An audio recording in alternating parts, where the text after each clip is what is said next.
नमस्कार, आप देख रहे हैं वन इंडिया 24 लाइव। मैं हूं आपके साथ नौशी। हम आपको दिखाएंगे हर रात की खास और महत्वपूर्ण खबरें। तो चलिए शुरुआत करते हैं कुछ बड़ी खबरों से। इस वक्त की बड़ी खबर श्रावस्ती से आ रही है। श्रावस्ती बैजपुर मजरा में 21वीं सदी का भारत जहां देश चंद्रयान की कामयाबी, डिजिटल इंडिया और स्मार्ट सिटी का सपना देख रहा है, लेकिन उत्तर प्रदेश के श्रावस्ती जिले से आई ये तस्वीरें विकास के दावों की हकीकत बयां कर रही हैं। जरा सोचिए, एक ऐसा गांव जहां बच्चों को स्कूल जाने के लिए पैंट उतार कर कीचड़ और दलदल से गुजरना पड़ता है। ये कहानी है श्रावस्ती के बैजपुर मजरे की। देखिए विद्यामणि यादव की ये रिपोर्ट। मैं इस वक्त श्रावस्ती के इकोना ब्लॉक के शिवाजोत गांव के बैजपुर मजरे में मौजूद हूँ। कैमरे में कैद की गई ये तस्वीरें देखिए। यही है वह रास्ता जिससे रोजाना सैकड़ों लोग गुजरते हैं। बरसात में हालात और भी बिगड़ जाते हैं। यहाँ से न साइकिल गुजर सकती है, न बाइक और न ही कोई गाड़ी। कैमरे में दिखते बच्चे जो स्कूल जाने के लिए कीचड़ से होकर मजबूरी में पैंट ऊपर उठाकर गुजरते हैं। महिलाएं सिर पर बोझ उठाए फिसलन भरे रास्ते को पार करती दिखती हैं। ग्रामीण कीचड़ में धंसते और निकलते हुए करीब 500 लोगों की आबादी वाला यह गांव आज भी बुनियादी हक से वंचित है। न पक्की सड़क है और न ही कोई सही कच्चा रास्ता। गाँव वालों का कहना है कि वे कई बार विधायक, सांसद, मंत्री और प्रधान सभी से गुहार लगा चुके, लेकिन नतीजा आज तक सिर्फ आश्वासन और वादे ही रहे हैं। हम लोग कई बार बोले, सबको बताए, लेकिन काम कोई नहीं करता। बरसात में हालात और ख़राब हो जाते हैं। ग्रामीणों का आरोप है कि सरकारी योजनाएं सिर्फ कागजों पर चल रही हैं। हकीकत यह है कि विकास की बजाय यहाँ लोगों के हिस्से में सिर्फ कीचड़ और दलदल आया है। स्कूल जाना बहुत मुश्किल है, कपड़े गंदे हो जाते हैं, कभी कभी बारिश में पढ़ाई भी छूट जाती है। सोचिए, अगर इस गांव में किसी को अचानक अस्पताल ले जाना पड़े तो एम्बुलेंस यहाँ तक कैसे पहुँचेगी। और जरा सोचिए, अगर इसी रास्ते से 112 जैसी आपातकालीन गाड़ियाँ गुजरे तो क्या यह संभव है। सरकारें आती जाती रहीं, पोस्टर लगे, उद्घाटन हुए, वादे किए गए, लेकिन बैजपुर मजरे की तस्वीर वहीं की वहीं है। हालात ऐसे ही हैं जैसे सालों पहले थे। वन इंडिया 24 लाइव की टीम ने श्रावस्ती की जमीनी तस्वीर, यहाँ विकास के वादों की हकीकत कीचड़ और दलदल में फंसी दिखती है। सवाल साफ है कि क्या कभी इन गांवों तक सच में विकास पहुंचेगा या ये लोग यूं ही वादों की दलदल में फंसे रहेंगे। रिपोर्टर विद्यामणि यादव। ये कौन सा गांव है और क्या समस्या लेकर के आप इतना लोग खड़े हुए हैं? ये बैजपुर गांव है। बताइए। बैजपुर गांव है। समस्या बताइए। समस्या सर ये है कि रोड से निकल नहीं पा रहे हैं। ठीक है, कोई अचानक कोई से आ जाए आपत्ति, ठीक है, तो निकलने में बड़ी मुश्किल है। तो क्या मतलब आपके गांव में ये खड़ंजा जो लगा हुआ है, ये कब लगा था? ये खड़ंजा बहुत पहले लगा था, कम से कम 25-30 वर्ष पहले होगा लगा। उसके बाद कोई यहाँ पर कार्रवाई कोई चीज़ नहीं हुआ है। ठीक है। कुछ लोग आरोप लगा रहे हैं कि इसका बजट भी आया, पैसा भी मिला आप लोग इनको, प्रधान को। अब ये तो मैंने नहीं देखा है। ठीक है, क्या आया क्या नहीं आया। ठीक है।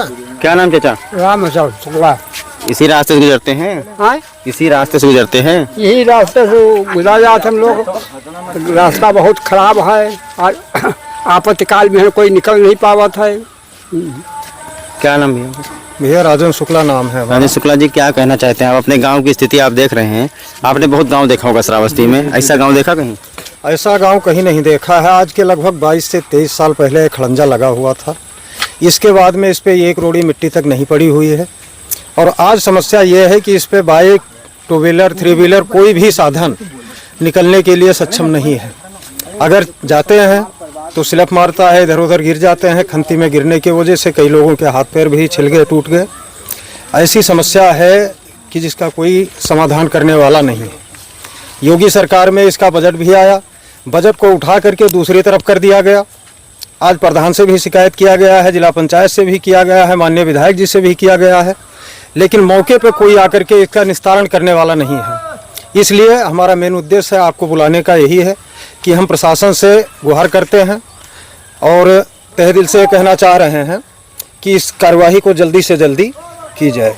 इससे पहले भी हमने कई मीडिया वालों को बुलाया भी है, जिनका कवरेज हुआ है।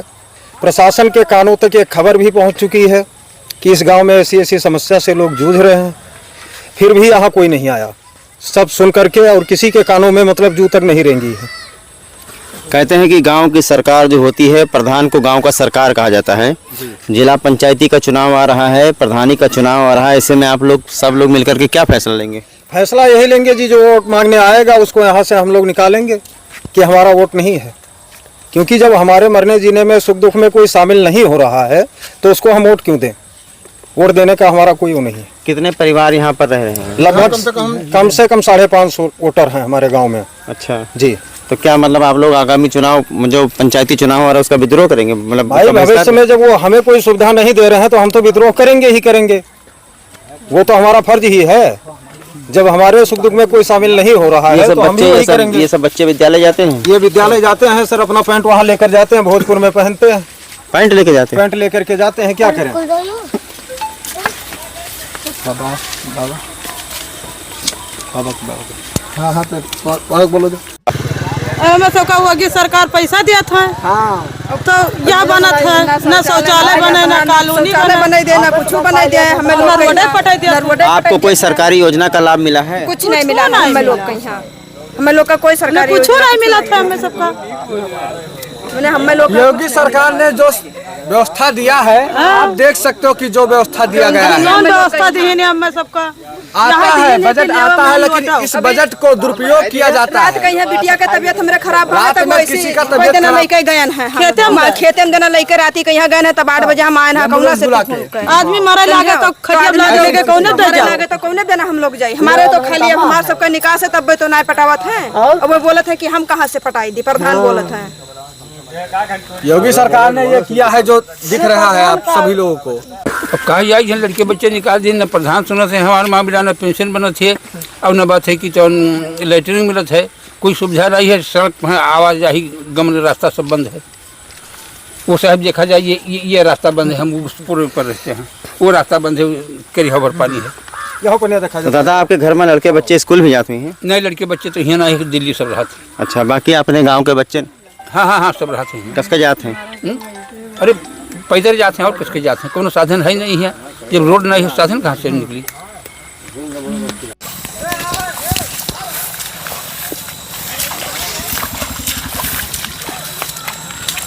इधर आओ, किधर आओ। क्या नाम है आपका? जुबेन शुक्ला। कहाँ वहीं खड़े हो? कहाँ से आए हो? बैजपुर से। बैजपुर जाने का यही रास्ता है? जी। तो मतलब ये कभी ये पक्की बनी हुई थी कि मतलब कभी खड़ंजा बना हुआ था कि ऐसे रहा। ऐसे आप लोग आ जाते हैं? और रात में भी ऐसे?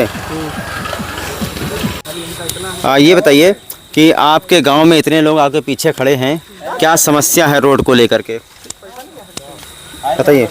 इस गांव में रोड नहीं है।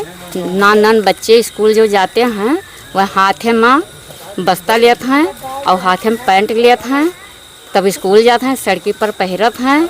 कोई बीमारी आए जाए तो सड़क नहीं है, यह गांव में रास्ता नहीं है कि जैसे कोनो आफत पड़ी है तो हम गाड़ी मंगा ली भाग जाइए। ओकरे बाद में पैसा आवत है सड़क बनने के लिए, लेकिन प्रधान देत नहीं है। आप लोग कैसे जाते हैं बाहर, जैसे मतलब किस तरीके जाते हैं? जैसे कपड़ा लत्ता पहन के, यदि मान लो आपको कहीं जाना हुआ, कैसे वो रोड क्रॉस करेंगे जहाँ से हम लोग आए हैं? धोती उठाई कर, चप्पल हाथ में लेकर, डंडा वंडा लेकर, टेकट टाकत कोनो हिसाब से सड़क पास पर करा जाता है। ये रास्ता लक्ष्मणपुर जाता है। ये वाला जो बताया, ये रास्ता गणेशी जोत को जाता है। तो मतलब कहाँ इसमें रास्ता कहाँ है? इसमें रास्ता कुछ नहीं है। इसमें जाने के लिए बैठ करके, जैसे मेढक वाली चाल नहीं होती है, मेढक वाली चाल से इसमें बैठ करके इंसान निकलता है। सफाई कर्मी इसकी माँ का भोसड़ा मारू साला आज तक। तो ये छोटा सा बच्चा मेरे सामने है, ये शिवाजोत प्राथमिक विद्यालय में पढ़ता है और इसका कहना है कि मैं इस रास्ते से स्कूल नहीं जाता। क्या नाम बेटा आपका? कृष्णा। स्कूल जाते हो? जी। तो कैसे जाते हो? यही दे आए थे, पैंट चढ़ाई के आए थे, चप्पल हाथ में लेके आए थे, यही दे ले आवा हैं। चप्पल हाथ में लेके आते हो? जी। अब अगर मान लो शाम हो जाए, अंधेरा हो जाए तो क्या करोगे? घर वाले को जाए थे घर का गोहराई ले तो हम चले जी ले